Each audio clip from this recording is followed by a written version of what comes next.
Good evening. Welcome to Christian Union New York's virtual forum titled Understanding and Responding to the Transgender Moment with our special guest, Dr. Ryan Anderson. Dr. Anderson, welcome to you. He's going to be popping on here in just a second. We are so privileged tonight to get to hear from such an expert in the field as Dr. Anderson. I'm Karen Hetzler. I'm the Associate Director of Christian Union New York.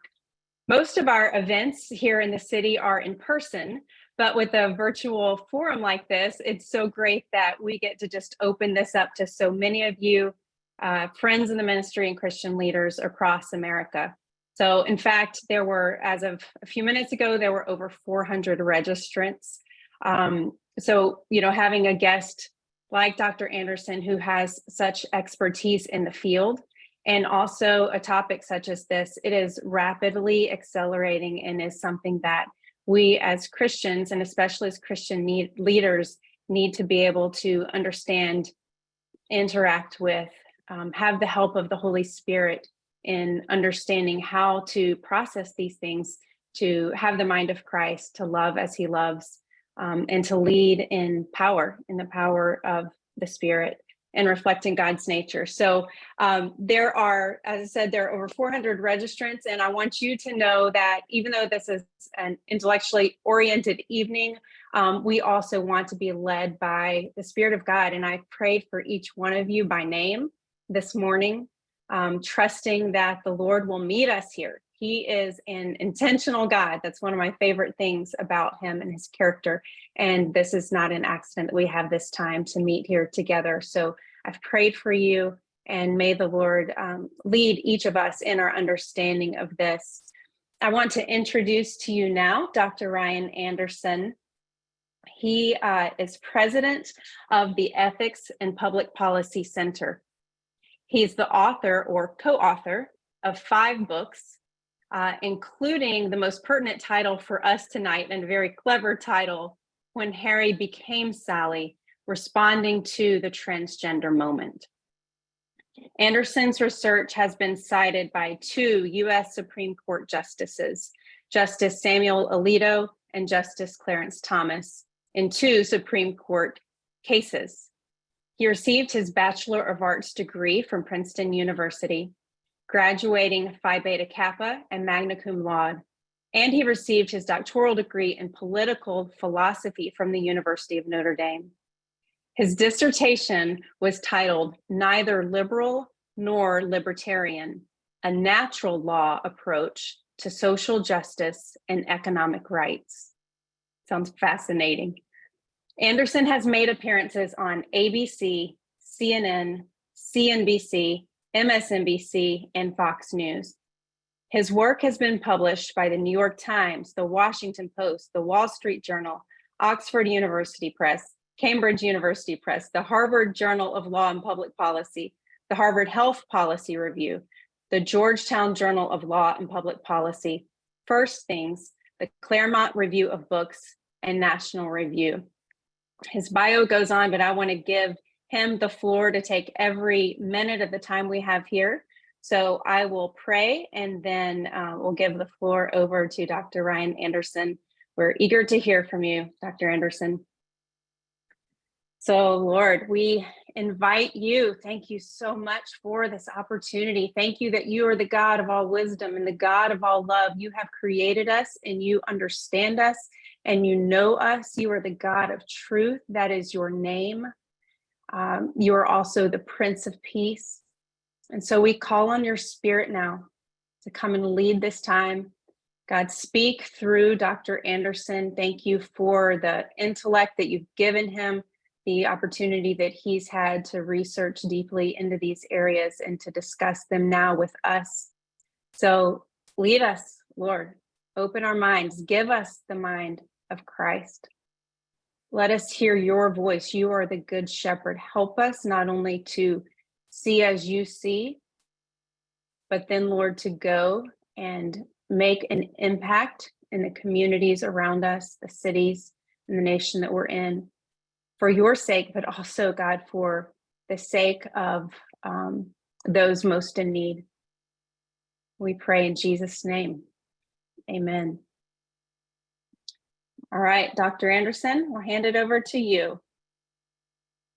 Great. Well, thank you. And thank you for sponsoring this event. I guess I should start by saying, as a nonprofit president, I should wish everyone a happy Giving Tuesday, since that's now what today is. But also then encourage people actually to support Christian Union, because there's so many Christian ministries that would never sponsor an event like this. They're running away from issues that are viewed as culturally or socially or politically controversial.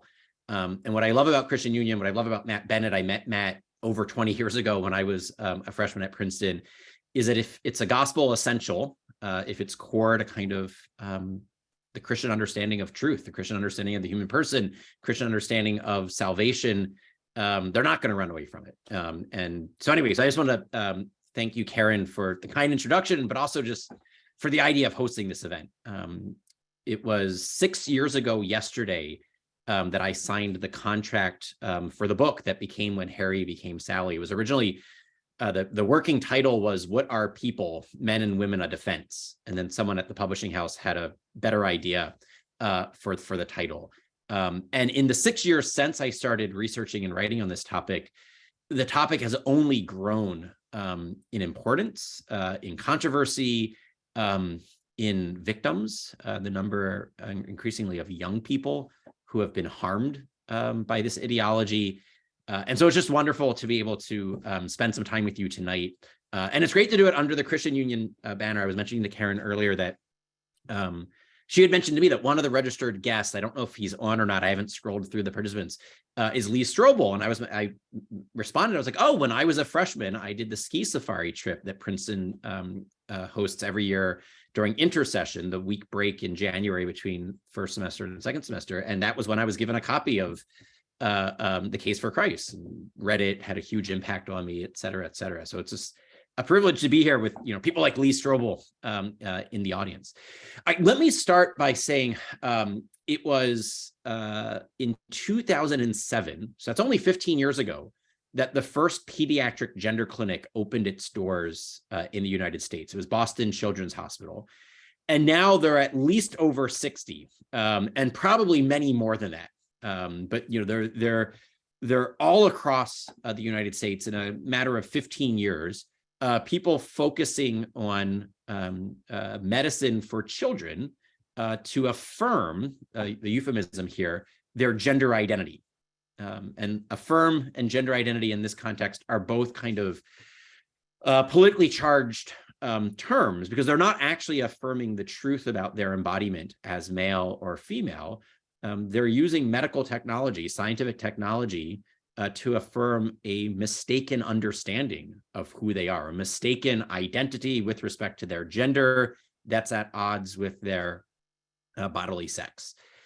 Despite the fact that previously the best science we had on this showed that 80 to 95% of young people with a gender identity conflict would naturally grow out of it. We don't yet know what the studies are going to show for the young people who have been treated in this way, although we do have some preliminary studies on this, and I'll mention that a little bit later.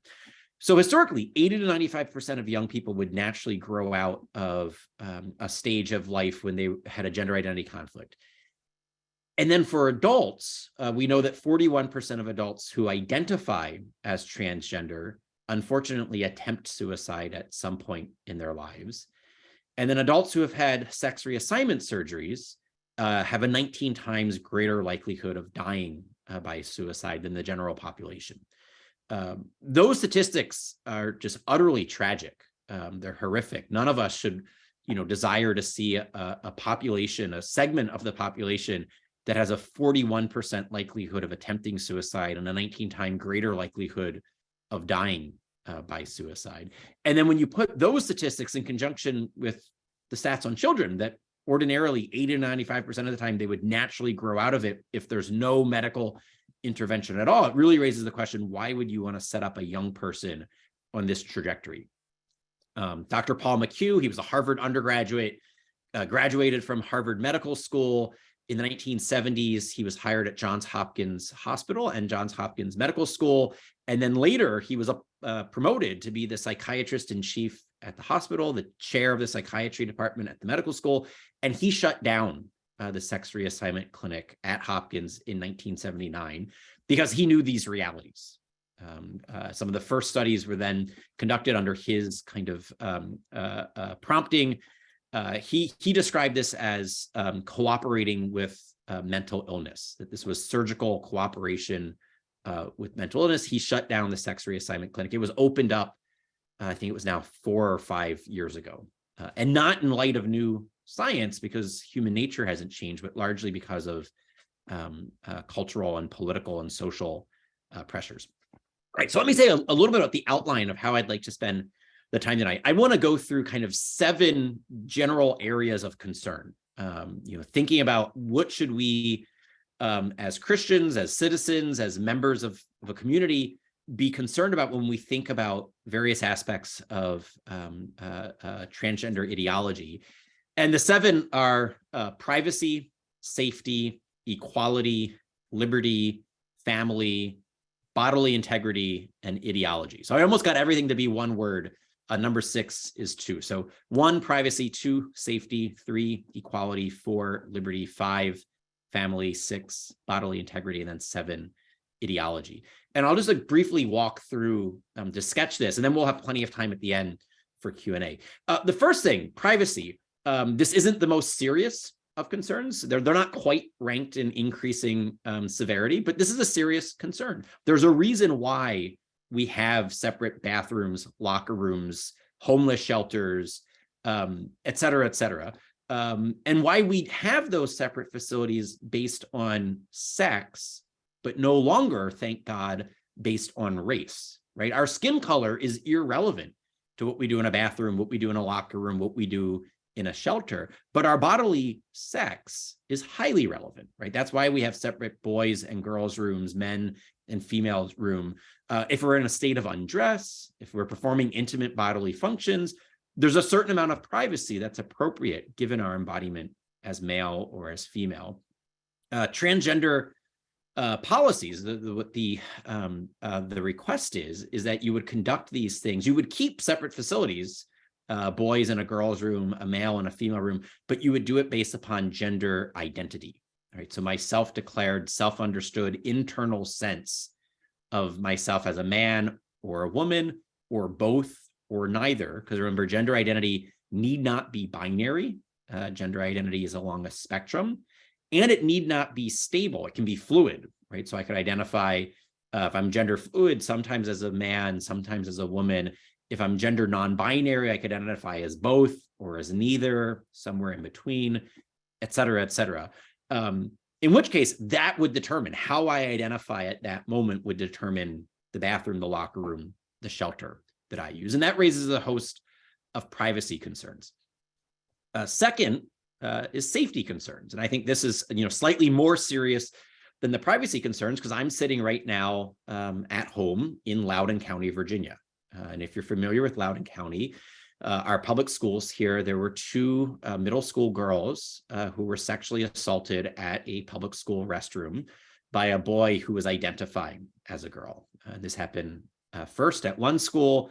They transferred the student to a different school, and then it happened a second time. And this is where you've probably seen in the news, it was this time last year where the school board hearings in Loudoun County kept erupting into protests, and people were being arrested, et cetera, et cetera. So there's an additional reason why we have separate facilities for male and female. It's not just a privacy concern, there's also a safety concern. You can see this whether it be homeless shelters. So imagine a gymnasium where there's a cot every 3 or 4 feet. They're not staying in a Ritz-Carlton hotel. Like, that's the situation. Would you want to have a man sleeping 3 feet away from a woman? Would that raise safety concerns? Is that why we have women's only shelters, battered women's shelters? Right now, there's a Christian ministry in Anchorage, Alaska, that's being sued because an intoxicated male showed up around midnight identifying as a woman, and they wouldn't allow that individual to spend the night there. They called a taxi and sent him to the men's shelter. And the claim is that that violates the Anchorage, Alaska non-discrimination policy, because they discriminated against that individual based upon his gender identity, because he identified as a woman and they wouldn't allow him into a women's only space. Homeless shelters. We're seeing this with prisons. It was about a year and a half, maybe 2 years ago now, that California changed its policy for prisons, where historically it had been based on your embodiment as male or female. The new policy was that it would be based on gender identity. If I remember correctly, the last time I looked up the stats on this, there were several hundred men who asked to be transferred to women's prisons. And it was, I think it was you could count them on one hand. It was either 4 or 5 women who had asked to be transferred to the male prisons. After the men identifying as women were transferred to the female prisons, there were several women who were sexually assaulted. So you can see why, for safety purposes, whether it's a shelter, a jail, but also in athletics, there are physical differences that make a difference when it comes to physical contact. And the male body, if you have 2 athletes, high school, college level athletes, and they're going up for a rebound, you have 2 athletes, they're playing rugby and they collide. The male body, given simply the geometry, right? And this is why going on testosterone suppressants, going on estrogen doesn't change the length of your bones. It doesn't change the nature of your musculature. It doesn't change various aspects of the physics of force when it comes to colliding bodies, right? And so there are a variety of concerns when it comes to safety. Again, this is why we got rid of things like Major League Baseball and then the Negro League, because our skin color is irrelevant to athletic competition. But there's a reason why we have the NBA and the WNBA, right? Our embodiment as male or female matters when it comes. And it matters not just for safety, it also matters for equality, right? And so since we're doing this under Christian Union, I imagine many of you are familiar with the swimmer at the University of Pennsylvania, Leah Thomas. Right? And Thomas is a man who was competing on the men's swim team for several years, and then he identified as a woman, was transferred to the women's swim team. And this was clearly unfair, right? Even if it didn't raise any safety concerns, swimming is not a contact sport.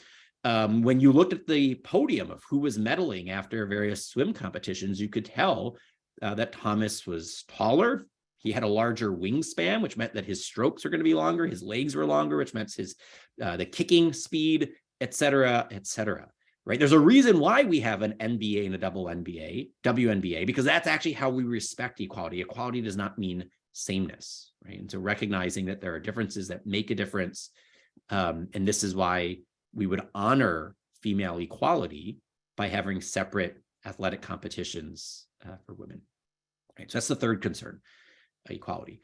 Fourth, there are liberty concerns, and I want to mention just 3 for the sake of time. One is, will there be forced speech?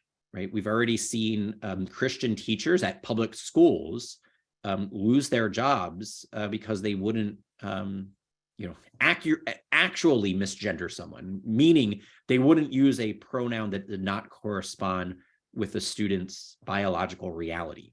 Right. So I even think here that the misgendering language gets it backwards. What these teachers said is that I'm in a position of responsibility. I'm in a position as an authority figure.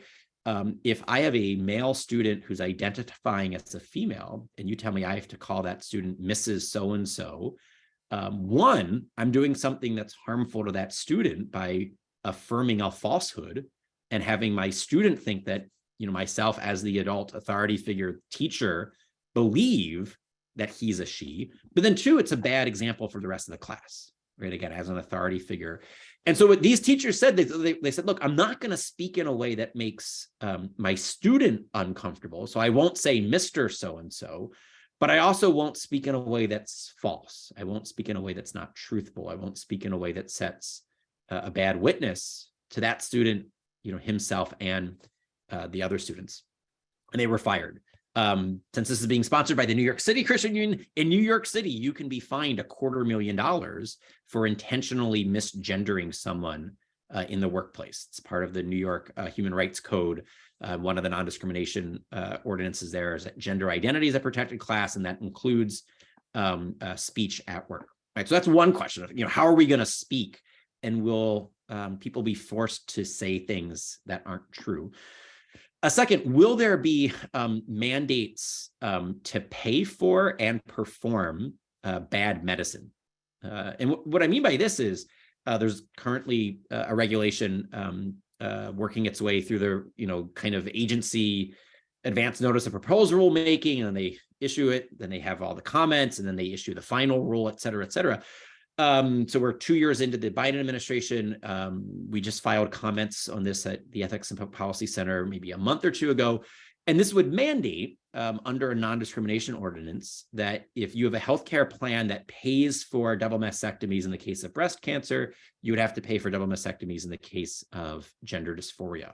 If you're a surgeon who performs mastectomies or hysterectomies in the case of cancer, you would also have to perform the procedures in the case of someone who wants to transition. Otherwise, you would be discriminating based on the patient's gender identity. The last I had looked into this specific question, there were 2 Catholic hospitals that were being sued for declining to perform hysterectomies on women who wanted to transition to identify and live as men. And what the Catholic hospital said is like, look, we're not discriminating against you based on your identity. We don't care how you identify. Your uterus is healthy, and we don't perform surgeries that mutilate bodies that are medically unnecessary. Like, we'll remove a cancerous uterus, we'll remove cancerous breast tissue, but we won't perform a double mastectomy on a healthy 13-year-old girl who has healthy breast tissue. Unfortunately, there were, at least 2 13-year-old girls that we know of that had double mastectomies performed on them as part of an NIH-funded study on gender dysphoria, right? So our taxpayer dollars funded this. So one question is, will this be mandated? Will your business owner, will your business have to cover this in the healthcare plans? If you're a physician, will you have to perform this? But then the third issue under the Liberty is, will good medicine be prohibited? I can remember it was probably 10 or 15 years ago now. I was at a meeting at Princeton, and Dr. McHugh said, if I was to practice medicine the way that I think medicine ought to be practiced with a minor in this state with gender dysphoria, I would lose my medical license. That New Jersey had a law prohibiting what it calls conversion therapy. And by conversion, it means if you have a girl identifying as a boy and you help that girl feel comfortable as a girl, you're converting that child, because the real gender identity, according to the law, is boy. You're helping the child identify as a girl, so that's conversion. By contrast, if you were to give that girl testosterone, if you were to perform a double mastectomy on that girl, that would be affirmation, because again, the true gender identity under this way of thinking is that that child's a boy. Right? So will bad medicine be mandated? Will good medicine be prohibited? The last I counted on this, it was 20 states plus the District of Columbia had laws that prohibited what it described as conversion therapy on minors. So if that would mean you as a parent, if you have a child struggling with a gender identity conflict, you might not be able to find a physician in your state able to help your child kind of reconnect with his or her body. Right, so that was 4th, liberty concerns. 5, there are family concerns. And what I mean by this is that gender ideology can really just wreak havoc inside of a family. And this can happen in a variety of ways, right? If there's a couple examples. When Bruce Jenner, as he was then known, first was announcing his transition and then said, call me Caitlin, you could see his youngest daughter at the time was not comfortable with this. And she gave voice to some of those discomforts. And then she was shamed on social media, right? Because she was expressing this as, I'm losing my father, right? My father is now becoming a woman. And so, yes, like that individual is still in my life, but is it my father still? Is it a second mother? How does that play out when adults transition? It's also very disruptive when children transition. Right? I've seen families really just struggle to navigate this when some people want to be encouraging of the transition. Other people want to urge caution, want to slow things down, want to work incrementally. And then they're told, well, if you don't affirm my gender identity, you're not affirming me, which means you're not loving me. And then families, it's not because, the parents or the older siblings reject a family member. It's that the family member who wants to transition says, unless you affirm my desire to transition, I'll be ultimately cutting you off. So there are family concerns here. 6, bodily integrity. And what I mean by this is that sex reassignment procedures, as they were then called, they're now referred to as gender affirmation, gender affirming care. And I think the word care there is a misnomer. They're impossible, right? It's impossible to reassign sex because sex wasn't assigned in the first place. Sex is a created reality, a creational ordinance, a creational norm. Sex, ultimately, it's created by God when God creates us as male or female. But this is also something that, from a purely kind of secular biological perspective, the sex of an organism is both determined, but also then, conceptualized. How we understand what the sex of an individual is conceptualized based upon how an organism is organized with respect to sexual reproduction. And what I mean by that is that there are 2 ways of being organized for sexual reproduction. There's a male way and there's a female way. It's not a spectrum. There are disorders of sexual development, and if anyone has questions about those, we can talk about those during the Q&A. There are human bodies that do not fully develop a male reproductive system or a female reproductive system. There are some human bodies that might have aspects of both, but they're not actually both a male and a female. What they are is a incompletely developed male with some vestigial organs of a female, or an incompletely developed female with vestigial organs of a male. You can think of this theologically as this is all of creation kind of groaning as a result of the fall, right? And our bodies are fallen, but that doesn't mean sex is a spectrum. There's not a spectrum between male and female, nor does it mean that it's fluid, right? You're not male one day, female the other day, regardless of how you identify, right? So I'm going to get to gender identity in a minute, but just stick with me on sex. The reason we say it's binary is that there are 2 ways of being organized. The reason we say it's stable, not fluid, is that men don't become women, and you can't later surgically or hormonally change this. When I say it's a binary and it's stable, there are 2 sets of sex cells. There are 2 gametes. There are 2 genitals. There are 2 reproductive organs. There are 2 reproductive systems. There's not a third gamete, right? There's sperm and there's egg. There's not a third option. There's not a third genital. There's not a third reproductive organ. There's not a third reproductive system. This is where we can say, from a purely secular biological perspective, that we're created, or you can at least say that we've evolved, however you want to think about it. And I actually think you could say both of those things, that the way in which creation takes place might have happened through physical development. But the bottom line would be that we come into existence as a male or a female.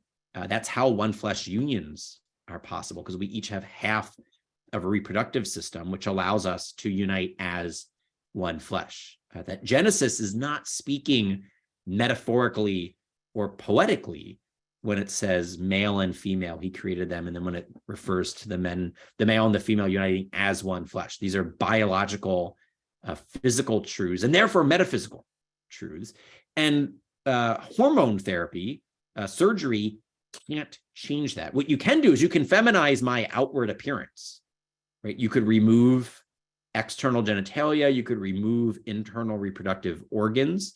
You could use plastic surgery to create an opening, an orifice that would resemble the opposite sexes, although my body would constantly be trying to close that opening as a wound, and I would constantly be having to dilate it and constantly be having to keep it open, going against the natural grain of my body, which would view the opening as a wound that it was trying to close. You could perform a surgery to give me secondary sex characteristics of the opposite sex.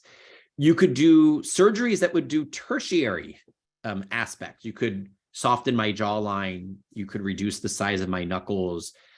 none of those things would actually make me a woman, right? Estrogen therapy, various surgeries to remove body parts or to create body parts, various surgeries to change outward appearances wouldn't actually reassign my sex. And so the sixth thing is that there's area of concern here for bodily integrity, for the bodily health, the bodily well-being.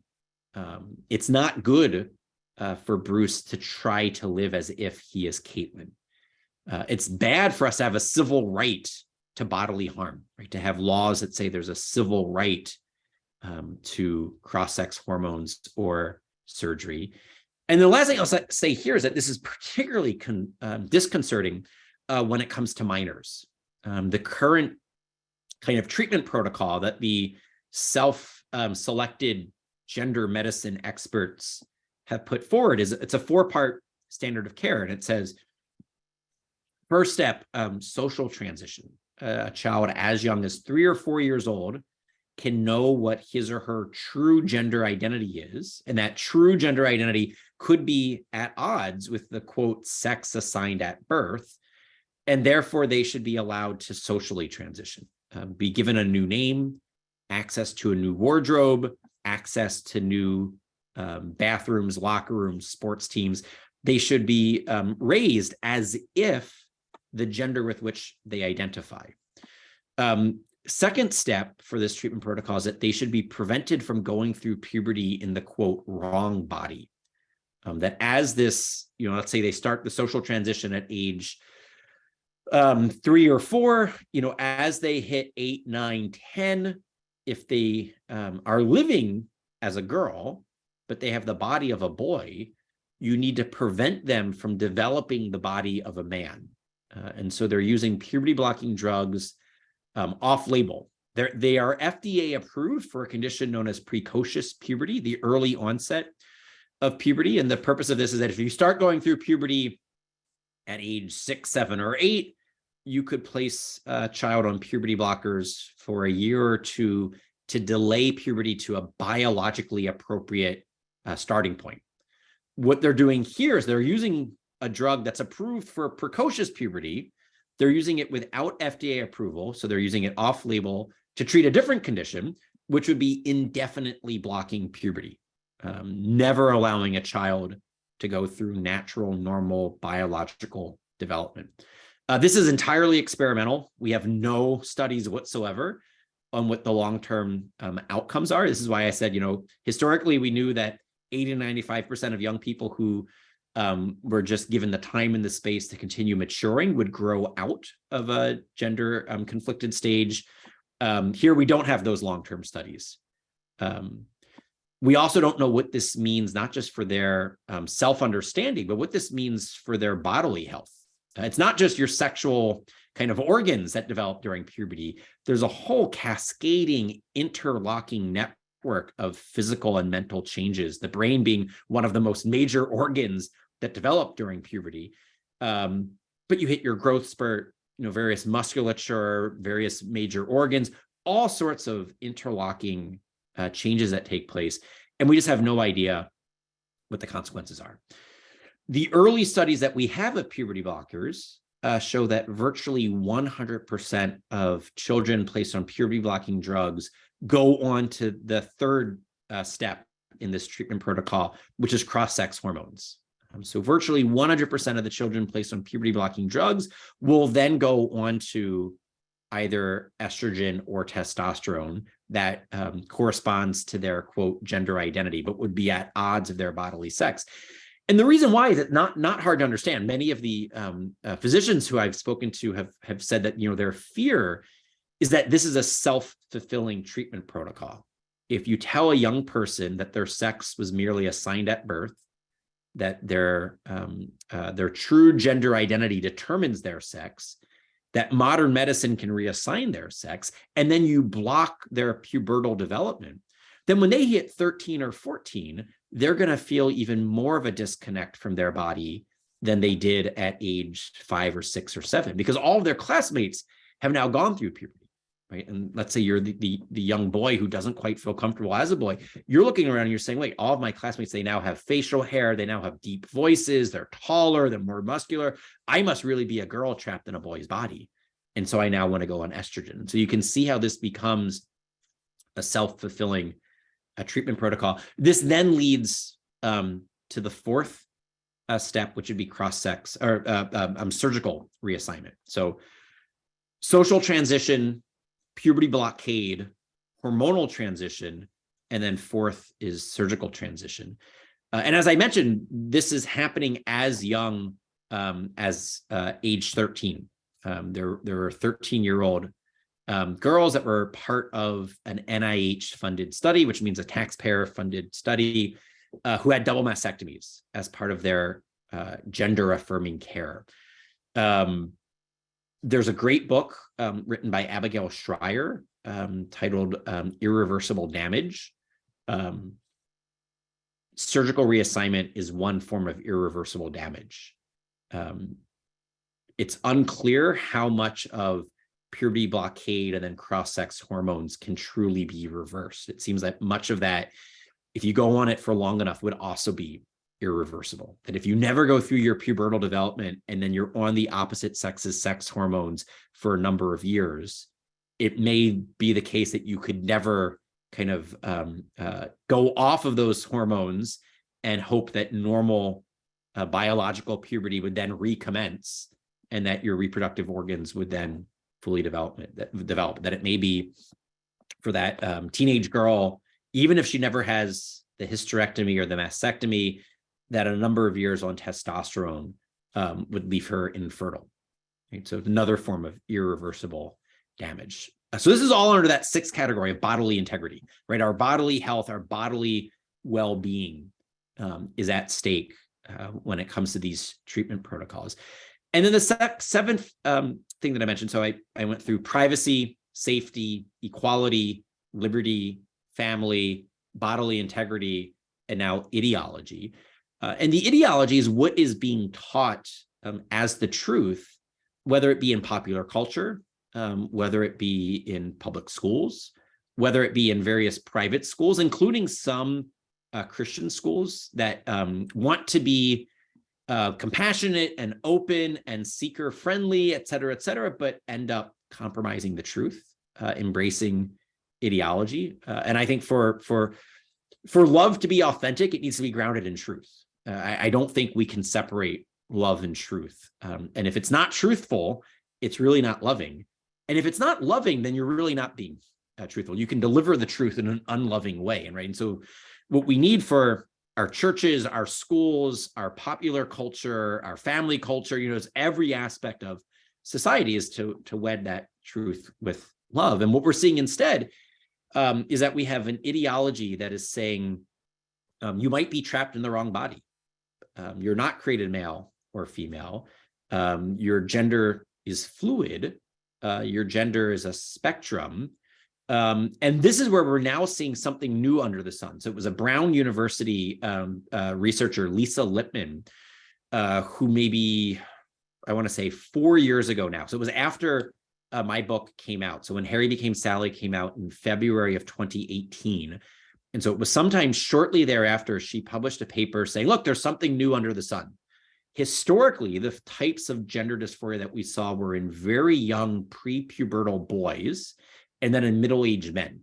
And, historically, the very young pubertal boys, it was a boy who was smaller, less rambunctious, less athletic, less kind of stereotypical all-American boy. And therefore, he was feeling uncomfortable fulfilling all of the various stereotypes of boyhood. And if you just left him the time and the space, he would naturally grow out of it. The middle-aged men, the term that was used to hypothesize of what this might be was autogynephilia. And so for all of the classics majors who are here tonight, think about those three Greek, prefaces would be auto, self, gyna, woman, philia, love. So you put them together, the reason that they came up with the compound word autogynephilia would be love of self as a woman. And this is what, Paul McHugh has said, that after the Vanity Fair cover image where Bruce, now says, "Call me Caitlin." He says this seems to fit the mold. Obviously, not practicing medicine, having not ever seen the patient, but just saying from what the public presentation on 2020 Vanity Fair, this seems to be an instance of autogynephilia, of man who has a love of himself as a woman. And the idea here being that there's also some paraphilia of, there's a sexual attraction, right? So the philia there is almost more like eros. So maybe it was poorly defined, which Greek word to use there, but it's almost like an erotic form of love of self as the type of woman that you think other people, and therefore possibly yourself, would find erotically attractive, right? So those were the two historic types, the younger boys and then the middle-aged men. What Lisa Lippman points out, and then what Abigail Schreier reports on in her book, Irreversible Damage, is that there was a 4,400% increase in the number of high school and college-age girls and women who were going to the UK gender clinic seeking testosterone and mastectomies. And what's hypothesized here is that it's not surprising that the explosion in the patient population who's rejecting their embodiment would be young women in a culture that is very inhospitable to young women, right? And so you could think about this, that the explosion in non-binary, gender fluid, it's not that they're experiencing a deep-seated gender dysphoria, a deep discomfort with their body, as we might have seen historically. It's more of, we're opting out of the gender binary. We're opting out of all of the societal expectations that are being placed upon us as women. And this is where it's somewhat counterintuitive until you have someone point it out to you, or you think about it for a little bit. To a certain extent, the transgender ideology is doubling down on all of the sex stereotypes that many second wave feminists fought to combat.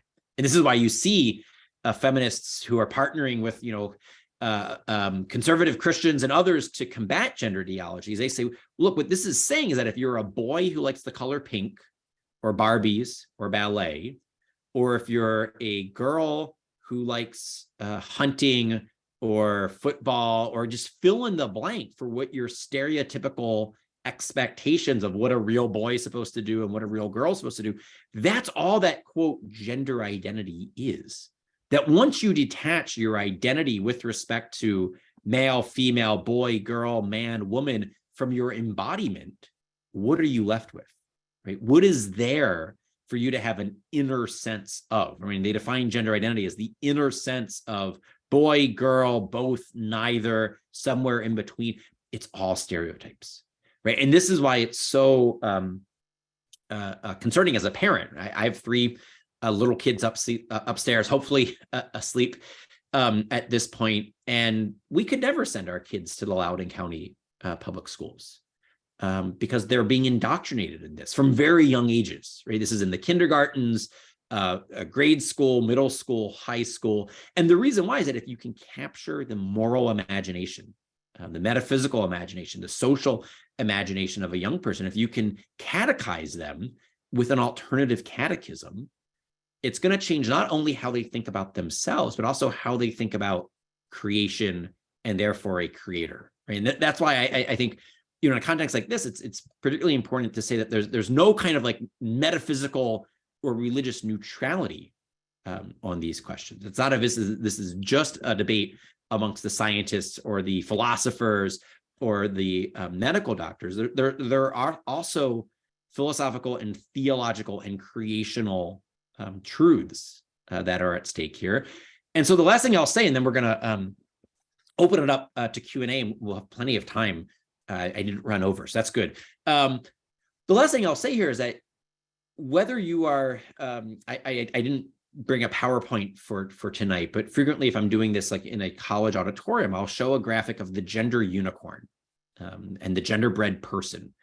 And so at some point, do a Google search for the gender unicorn, genderbred person, and you'll see that is a certain anthropology. It's a certain worldview of the human person. There's an alternative worldview of the human person, one that both faith and reason witness to, right? It's the one that's right on the first page of the Bible, that we're created male or female, and that men and women are created for each other. It's something that modern biology reaffirms. There's no conflict between faith and reason. How a young person is formed, right? How they're catechized, how they're educated, what worldview they are shaped by, the worldview of the gender unicorn or the worldview of both the Bible and accurate science, will then shape how they understand themselves. Right? The same individual who might be that little boy who's not very athletic, who's not very rambunctious, the same individual who might think all of the expectations that her high school or college or that is placing upon her sexually, et cetera, that she wants to reject, how they respond to those situations, how their parents respond to those situations, how their guidance counselors, their teachers, their therapists, their coaches, how they respond to the exact same set of experiences is going to be radically determined by what their worldview is. And that's, again, why there's no neutrality here. And it's why, you know, when I go through the list, I put the ideology last, because I think the ideology is what's fueling everything else. So with that, let me turn things over to Karen. I think someone on the Christian Union team is going to be moderating the Q&A. All right. Thank you so much, Dr. Anderson. This has been great to hear all of these insights to begin with, and it's jogging questions already. So I would just encourage those of you who do have a question, please put it in the Q&A box. If it's in the chat in two different locations with this many attendees, it would be too hard to track down. So please put them in the Q&A box. We've got several already coming in, so we'll dive in. All right, so first question is from Paul. It's actually a three-part question. I'm going to put it into two parts for you. Okay. First part, how is the legalization and subsequent normalization of same-sex marriage connected to the youth transgender movement? That's part one. Okay, that's a great question. All right, do you want me to answer that before hearing part two? I'll give it all to you, and then you can, answer as you want. Perfect. Okay, the next part. Is it possible for the transgender T, to be opposed while making peace with the LGB? Great question. Many in the GOP, we've got a lot of letters there, have compromised on same-sex marriage. Will that give more momentum to the transgender movement? Oh, all right. These are all aspects of these are great questions. Let me say a little bit on all aspects of it. So the first is certainly at the political and cultural level, what you saw happen was that for, I don't know, maybe 20 years, I think it was 1996 when the Federal Defense of Marriage Act was passed. And then it was 2015 when the Obergefell decision was handed down by the Supreme Court. So 19 years. We had like a national discussion, debate about marriage, right? And, you know, in 2004, many states voted to define marriage in their constitutions. In 2006, states did this. As recently as 2008, right? So 14 years ago, California voted Proposition 8. Remember, the citizens of California went to the ballot box and voted for traditional marriage. It all was overturned by the Supreme Court much more quickly than I think anyone, including the various LGBT activist groups, ever imagined. Right? When they lost the 2004 ballot referendum and the 2006 ballot referendum, and then even lost in 2008. And remember, in 2008, what happened was African-American voters in California went to the ballot box. They voted for President Obama, and they voted to define marriage accurately. President Obama, when he ran in 2008, said that he believed that marriage was a sacred institution between a man and a woman. And then in 2012, he, quote, evolved on marriage. 2013, we lose the federal definition of marriage. That's the Windsor case. 2015, we lose the state definition of marriage. And then in 2016, just before leaving office, the Obama administration issued a Dear Colleague letter and an HHS regulation saying that the word sex now means gender identity. And the supposition, this was in, it was either April or May. I think it was May of 2016. The supposition at that point, May of 2016, was that Hillary was going to be the next president. No one thought in May of 2016 that Donald Trump was going to win in November. And so the thought was, all right, as a parting gift, as the Obama administration is leaving office, they're doing a radical change to civil rights law, saying that the word sex in Title IX and HHS mandates and various aspects of our law now means gender identity. And then the next presidential administration will just ratify that. They won't make the change. They'll just say, look, we accept what the previous administration did. Trump administration gets into office, they reject it, right? So it goes back to being sex, and now we're in the Biden administration, it goes back to being gender identity. All of that is to say is that this was not a grassroots phenomenon, right? There were not a bunch of soccer moms saying, we want to go to the ballot to vote for transgender ideology in our schools or in our nation. It came through federal mandates that were then used as an excuse by many bureaucrats at the state and local level who wanted to do this anyway, right? And so if you're the DEI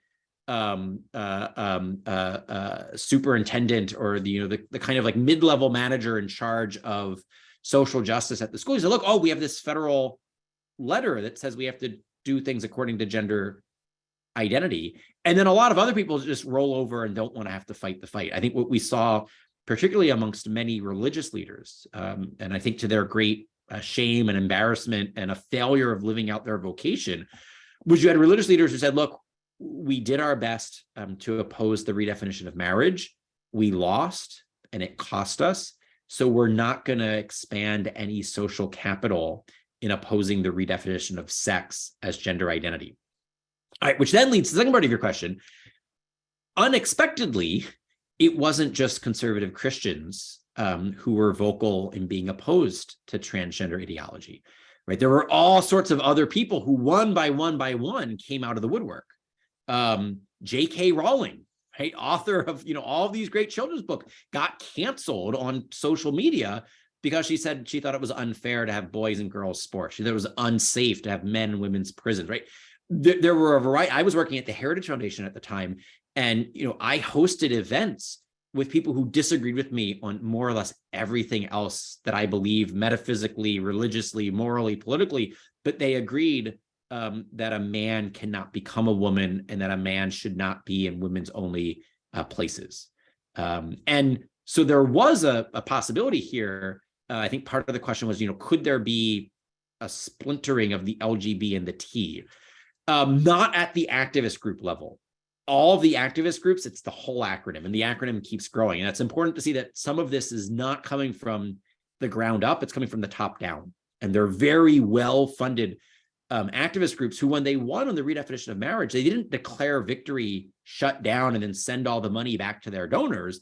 They said, all right, we're pivoting. We won on the LGB part of the issue. We're now going to really engage on the T part of the issue. And I would imagine that for many of you in 2016, you had never really thought about the T and the LGBT, right? It was part of the acronym, but you hadn't thought of it. The last thing I'll say on this is I remember the Bruce Jenner 2020 interview was the Friday night before oral arguments on Tuesday morning in Obergefell, right? So that was the spring of 2015. And this is when I knew the groundwork was being laid. And the reason I remember this is I was at a friend's rehearsal dinner that Friday night. Saturday, I go to the wedding. I'm at the wedding reception. I get a text message from the producer for George Stephanopoulos This Week with George Stephanopoulos, the Sunday morning show. I was going on the Sunday morning talk show the next morning as the token conservative who was going to defend traditional marriage. And then the president of the Human Rights Campaign was on to embrace the new definition. And I get a text message from the producer saying, George wants to know if you're prepared to talk tomorrow morning about the Bruce Jenner interview. And I remember I text back and I was like, I have no idea. Who is Bruce Jenner? What interview are you talking about? And I had to, go home early from the wedding reception to watch, the streaming video. And that was when I knew what was happening. I was like, they are pivoting. They know, the activist community knows that they're going to win Anthony Kennedy's vote at the Supreme Court. Marriage will be redefined, and they're setting what the next issue is. And then lo and behold, marriage is redefined. The Obama administration redefined sex as gender identity. All right. I do think there are opportunities here for, politics makes for strange bedfellows. It's a political alliance to say, we disagree about gay marriage, but we're going to work to combat gender ideology. I do think Christians need to be clear-eyed that this is a limited political alliance and that there are deep metaphysical and theological differences on these other issues, right? And so we shouldn't be kind of like blind into thinking, oh yeah, like this is, we should not give up on the truth about marriage, nor should we think that some of the arguments that might be politically salient in opposing some of the political aspects of transgender ideology actually are true when it comes to the nature of the human person made in the image and likeness of God, right? And so we just need to be discerning. I've written a review of a book written by a British feminist and editor at The Economist magazine that was very good at the political legal level. And so, I praised the book for the first half of the review. And the second half, I was like, but look, there's a lot of worldview that's being embraced here, because she mentions she's in favor of gay marriage, in favor of abortion. How can you say that it's up to us to define when life in the womb begins, and then say it's not up to us to define whether we're a man or a woman, right? It actually strikes me that like killing the unborn child as an act of kind of like self defining of when life begins or when life has value is more radical than the choice to say, I'm a self creature, a self creator, and therefore I can identify as a man or a woman or both or neither. And so it's just important to see some of those deeper, the limited nature of the partnership. Thank you. All right. Next question. There's some really great questions coming in. Obviously, with this many attendees, we won't get to all of them, but hopefully there'll be enough of a sampling here. And also, if you want more information here, I'm sure you can learn more in the book that's already been written. When Harry Became Sally, you can learn a lot more here. So next question. Where can we reference or read more about the statistic that 80 to 90% of young people grow out of gender dysphoria? Yeah, great question. So I got that right out of the DSM-5. So the DSM is the Diagnostic and Statistical Manual. It's like the handbook of the APA, the American Psychiatric Association. All of the footnotes, like everything that I mentioned, for the most part, there's some stuff that has come out more recently, but more or less everything I mentioned tonight, all of the footnotes are in the book When Harry Became Sally. And the only thing I'll add is that since within the past actually year, it's, let me see, it's Sweden, Finland, the United Kingdom, and the state of Florida have all conducted comprehensive literature reviews of the evidence for pediatric gender transition, and they've all concluded that there's no evidence in favor of it. And so, the UK is a decently moderate state. Sweden and Finland are about as socially progressive as you can get. And when they did the literature review, they're actually walking back some of the puberty blocker, social transition, hormonal transition protocols that were actually created there. Right? I mean, the Dutch protocol, this was not, some of the researchers who pioneered this said, look, this was something for very discrete minors struggling with gender dysphoria, and you in the United States have just embraced this without any discernment. And we have real kind of concerns with how you're rushing into this. So anyway, that would be another place you can look to those European countries and the state of Florida that did these reviews. But the stat itself is from the DSM-5, and you can find the footnote in the When Harry Became Sally book. Great, thanks so much. Okay, next question. Hi, Dr. Anderson. Something I'd love to hear you address in the Q&A. I've experienced same-sex attraction and gender dysphoria throughout my life and came out as bisexual when I was 13. When I was 21, I made a decision to follow Christ and to find my identity not in my self-perceptions and inclinations, but rather in Christ's infinite love for me. I want to emphasize that Christ's love was made apparent to me not by words alone, but by his humility, his patience, his willingness to suffer and die for my sins. I would like to know your thoughts on how Christians can love and serve the LGBTQ plus community in a way that honors God and makes God's love compellingly real to that community. That is such a good question, and just so well stated. So whoever it's from, thank you, just in the way that you phrased your own kind of testimony there. A couple of thoughts.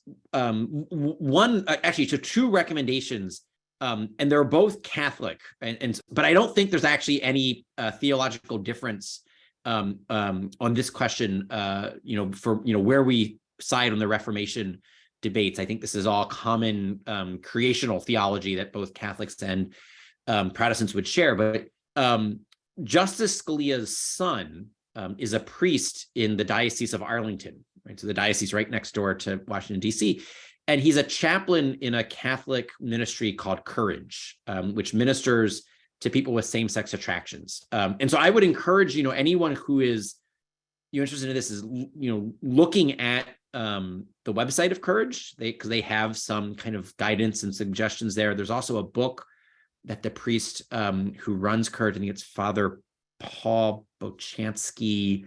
I might be butchering his name, but if you go to the Courage website, you would see the book recommendation there.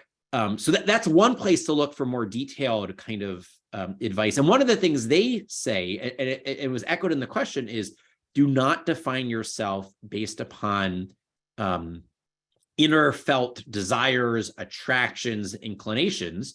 Define yourself as a child of God. Define yourself as someone who's been redeemed by Christ, and define yourself based upon what God created you for, right? So the creational design, even if your feelings don't always align with the creational design, right? We all, and this is like kind of straight out of Augustine, right? We all have fallen desires. We all have a false ordering of loves, right? I can hear Eric Gregory teaching me that when I was an undergraduate at Princeton, and I took a course with him on Augustine, right? And the point of the Christian life is to rightly order our loves. And so that would be one. The other is it's a project that's at the think tank that I now run. The Ethics and Public Policy Center has a program called the Person and Identity Project. And this is focused primarily on the gender identity part of the question. And so it's something we created maybe 4 or 5 years ago. Mary Rice Hassan is the lady who runs it. And, this is what's emphasized here is that, again, how you innerly feel, right? Whether you like pink or blue, like Barbie or G.I. Joe, like football or ballet, does not determine whether you're a boy or a girl. And so it's important for us to actually say to someone, look, you can be a gender non-conforming boy and like pink and ballet and Barbie or whatever. And that doesn't mean you're transgender, right? I don't even like the language gender non-conforming, because it suggests that real boys like G.I. Joe and trucks and hunting or whatever, and it's some non-conforming boys that there's a rich variety of authentic ways to be boys and girls. So I think one thing that actually important for the Christian community here is not to reify secular culture's stereotypes about boys and girls as if they're biblical truths, right? It's not a biblical truth who likes pink and who likes blue, who likes Barbie and who likes G.I. Joe. And so I think there can be some overly kind of normative gender roles in a Christian household that could be counterproductive. Last thing I'll say just in general about like how do we love LGBT family members, friends, neighbors is like anyone else, right? I imagine all of us, Thanksgiving was last week, have had family members who lived together before they got married, or they lived together without being married and they never did get married, right? And so there are various ways in which we have loved ones who are failing to, live out the truth. And what this should look like in a, healthy, ongoing relationship is that you maintain long-term relationship, right? So goal number one would be you can't bear witness to the truth if you don't have a relationship that's ongoing, right? And that means you have to maintain long-term relationship. Two, at some point, you do want to have that conversation, but you don't want to always have that conversation, right? So at some point, let's say you have a sibling who's, living with a boyfriend or a girlfriend, you might want to say, hey, I really don't think this is what's best for you. I really don't think that this is what God has intended for you, but you probably don't need to mention it each and every time you see them, right? So you're at Thanksgiving dinner. Oh, hey, are you still living in sin with your girlfriend, right? That's not going to be helpful. And so if that's how we would think about this with our straight family members who might struggle in a variety of ways, why would it be any different with LGBT family members or friends? And the last thing I'll say there is that it's not always, to my mind, primarily a moral struggle, right? I mean, the case that I mentioned earlier, family member living with a boyfriend or a girlfriend, that's a moral struggle. But someone who just feels a deep sense of discomfort in their own body, that's not a result of like an immoral choice, right? Many people, I would say virtually everyone who I have ever met that I have talked with said this was not something I chose and I'm not faking it, right? I didn't choose to feel alienated from my body. I'm not making it up. I'm not faking it. And then what we owe that person is both the truth and love. And what that means is that I'm not going to say, oh, then you will find happiness by taking the opposite sex's hormones. You'll find happiness by having the surgery, because I know that's not true. But I'm also not going to say things that would further exacerbate their sense of discomfort, right? And so part of that conversation is going to be saying, look, can we meet halfway? Right? I can't speak in ways that are untruthful. I need you to know that I don't think it's good for you to transition. But I don't need to say things or do things that you tell me exacerbates your sense of discomfort, right? And so maybe we have a gender neutral nickname that we use, right? I call you buddy, whatever. We can figure out ways of speaking and maintaining long-term relationship. In the same sex context, one of the things that my co-authors and I wrote about is that if we don't think people with same-sex attractions should form same-sex relationships that are then called same-sex marriages, well, what do we want for their family flourishing? And this is where we said, look, they should be grafted into our families, right? And so if you have a family friend, maybe it's a blood relative, or maybe it's just a friend from college, a coworker. Normally what we do at Thanksgiving is we go home to nuclear and then extended families. And, frequently that's going to be formed around a marriage. If someone's not married, they need to become like the favorite uncle that's always welcomed, always invited at family meals, family holidays.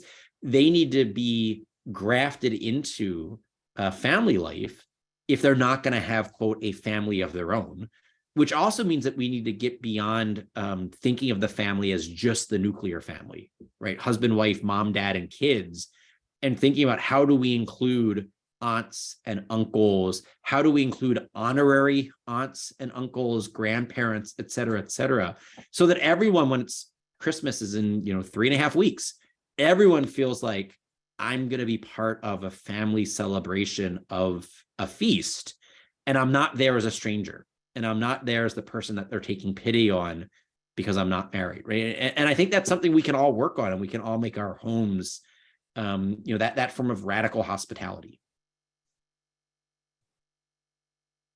Thank you. Amen. Yeah. Okay. Can you talk more about intersex conditions? You described it by saying intersex people are either mostly male or mostly female, but I've heard that sometimes the doctor has to choose and make a call because it could go either way. In this case, isn't the person's sex literally assigned? Yeah, great question. So the answer to the very last part of the question is no. A doctor should never have to choose, and the person's sex should not just be assigned. What has happened historically is that in some cases of intersex conditions would be like the technical term is disorders of sexual development. intersex would be like the next most colloquial term, and then hermaphrodites would be the most colloquial term. I prefer the technical term of a disorder of sexual development because what it highlights is that there are other forms of physical disorders, right? You could have a disorder of respiratory development, and we would call it lung disease. We could have a disorder of cardiac development. We would call it heart disease. Our reproductive system is just like any other system of our body. There could be a disorder in its development. Now, when you're born, frequently you can diagnose these things in utero, right? The ultrasound could pick up some of these when you're born. Sometimes it's not immediately visibly apparent. And so historically, prior to the invention of things like ultrasound, x-rays, MRI, et cetera, sometimes doctors did just make their best guess. And sometimes what happened is doctors said, well, it's easier surgically when surgery was very primitive to create female resembling genitalia than male genitalia. And so there's actually a terrible story out of Johns Hopkins, the Reamer twins, where there were twin boys. There was a botched circumcision. This is in 1965. And then Dr. John Money told the parents, well, look, gender is a social construct. Your child is still, weeks old. Raise the one that had the botched circumcision as a girl, because it's easier for us to create a pseudo vagina than it is for us to try to fix a micro penis. That child never accepted the fact that he was a girl, was always kind of asking questions. The tragic end here is that ultimately both of those twins committed suicide later in life. And Money was, in 1965, he was at Johns Hopkins. He opened the Johns Hopkins Sex Reassignment Clinic in the 60s, thinking that gender was purely a social construct and therefore we could use surgery to reassign it. McHugh was the one in the late 70s who shut it down. And McHugh's, he's written a fair bit about this, and so I would recommend that. So what that is to say is that there can be disorders of sexual development. There's not a third sex. It's not merely assigned, but it might require an ultrasound, an MRI, and actually to figure out what's the actual underlying trajectory of the body, the phenotype, the genotype, et cetera, And this is important for bodily health. I mean, some disorders of sexual development actually need to be medically treated to ensure full bodily health. And on my bookshelf, right there, I have a pediatric endocrinology textbook that I bought when I was doing research for When Harry Became Sally, because one of the pediatric endocrinologists, a professor, a friend of mine who teaches this, says we treat patients like this all the time. That if you're a pediatric endocrinologist, you're going to see it's somewhere between 1 in every 10,000 live birth children has a severe enough disorder of sexual development that a endocrinologist, a hormone doctor, would actually need to see the child and possibly treat the child. Because sometimes it's a result of a genetic disorder where you develop and you won't actually be able to then develop the sex hormone that you need. And so synthetic sex hormones do have a valid medical purpose in helping the subsequent bodily development of the child. But he pointed out to me, he's like, get this textbook, read the chapter on how we as endocrinologists treat the hormone side of this, and then there's a functional equivalent for surgeons. Great. Okay, next question. We have time probably for 2 more, maybe 3, we'll see. Okay, so thank you for addressing this problem pertinent to our time. My question relates to academic freedom and the freedom of expression and thought. If this new ideology regarding gender identity is imposed and propagated in schools, colleges, universities, does it preclude freedom of expression and diversity of thought at academic institutions and violate rights? It could. And actually, I want to say one last thing on the previous question, because if I remember correctly, that pediatric endocrinology textbook is $100. It's like any other academic textbook. What I should first say is that I think it's the last 8 pages of chapter 4 of When Harry Became Sally is my kind of like summary of that. And so that might be one, it's going to be more for, well, you can't get it on Amazon. I mean, Amazon banned the book a year and a half ago, but you can get it on Barnes and Noble. But I mean, literally, so that might be the place to start, the 8-page treatment. And then if you want to go deeper, look at the footnotes there, and you can see both that textbook and then some other resources. On the current question, yes, I mean, I think this could be hugely problematic if a campus says, as part of our anti-bullying program or our civil rights program, you have to teach and speak in ways that affirm a student's gender identity. You could see, and we have seen, professors being told they have to use preferred pronouns. But what we will also see, which I actually think is worse, is that professors who don't agree with gender ideology won't be hired. They won't be tenured. So take a place like Princeton. As far as I can tell, Robbie George is the only Princeton professor to have spoken out opposing this stuff. And I think the message has been very clearly sent that you won't be hired and you will not be granted tenure if you are public in your opposition. Now, my suspicion, and I have good reasons for this, is that there are other Princeton faculty members who agree with Robbie on this. But it's, given the subject matters that they teach, it's not worth the cost for them to be public with it. I mean, let's say you're like, a nuclear physicist or a foreign language professor or a historian. It's not quite the same as being like a philosophy professor, right? Or a jurisprudence professor, where you actually do need to weigh into these things. And I think that's what we're going to see.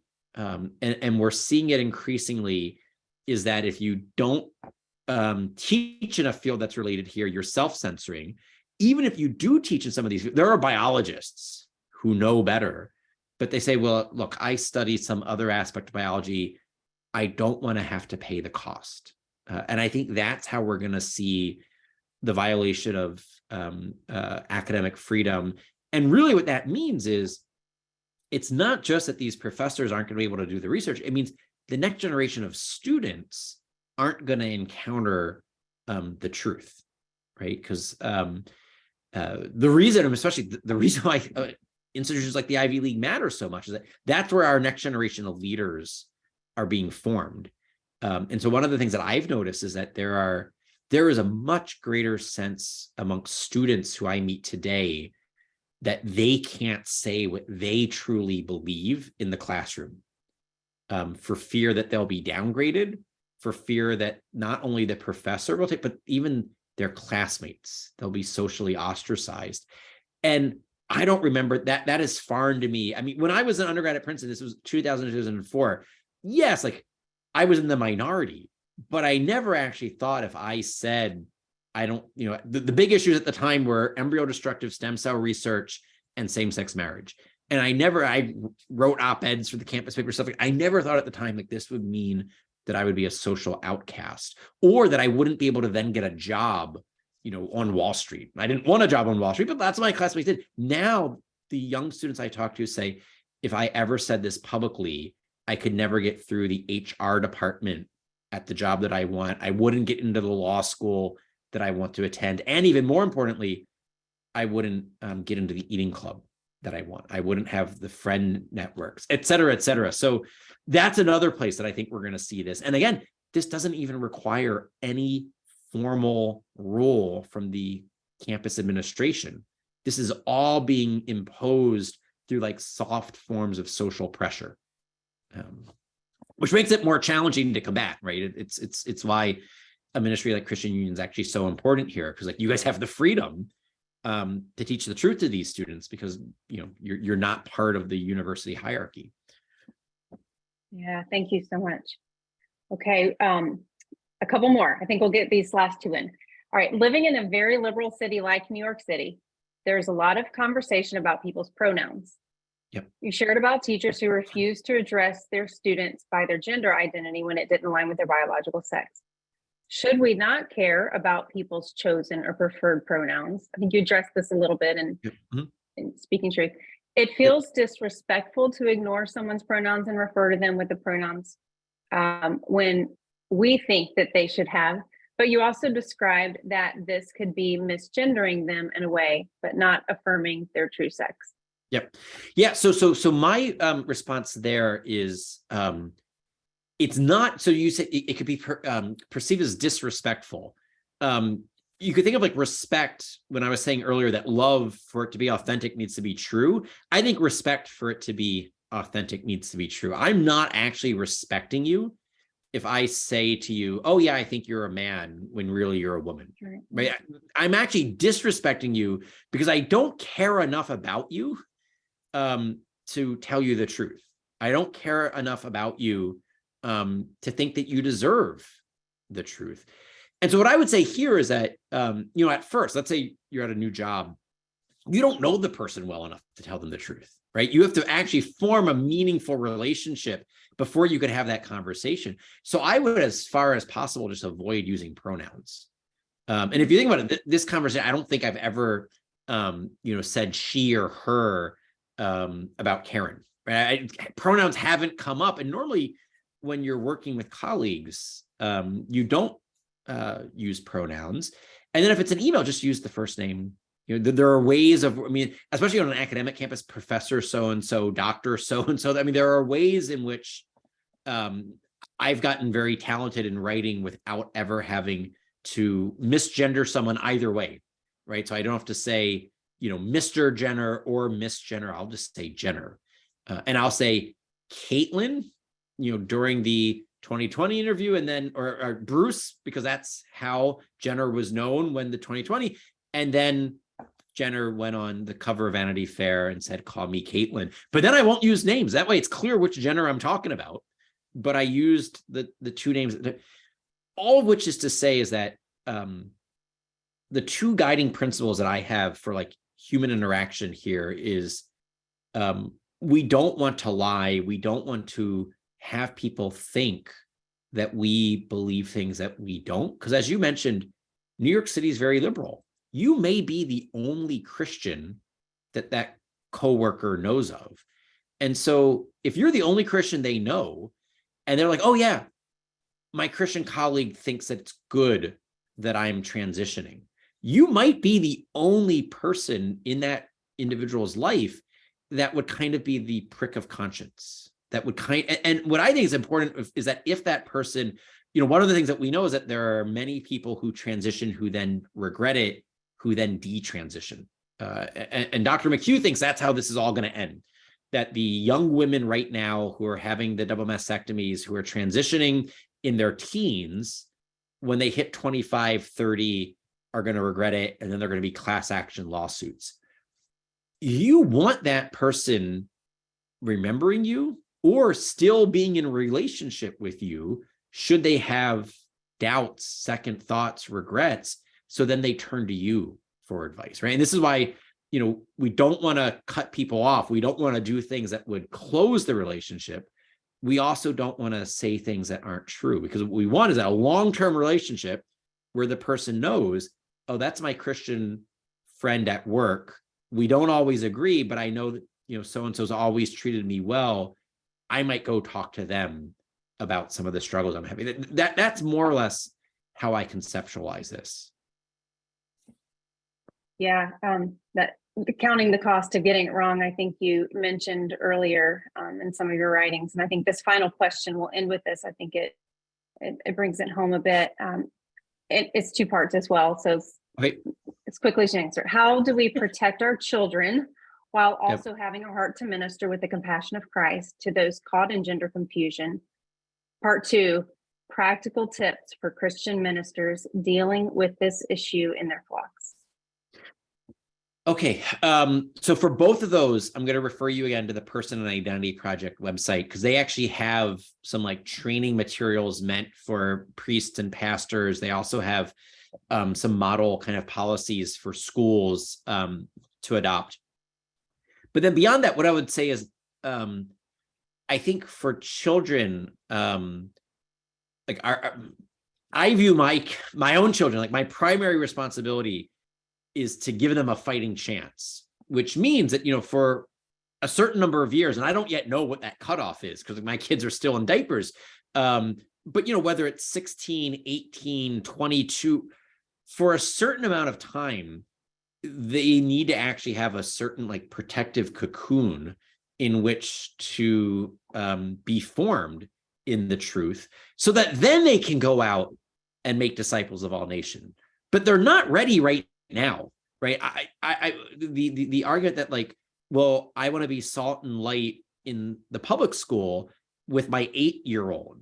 They're not prepared for that. And I just don't think, and it might differ. I mean, in Loudoun County, I'll say that in my school district, an 8-year-old, I do not think, I could send my 8-year-old into that situation.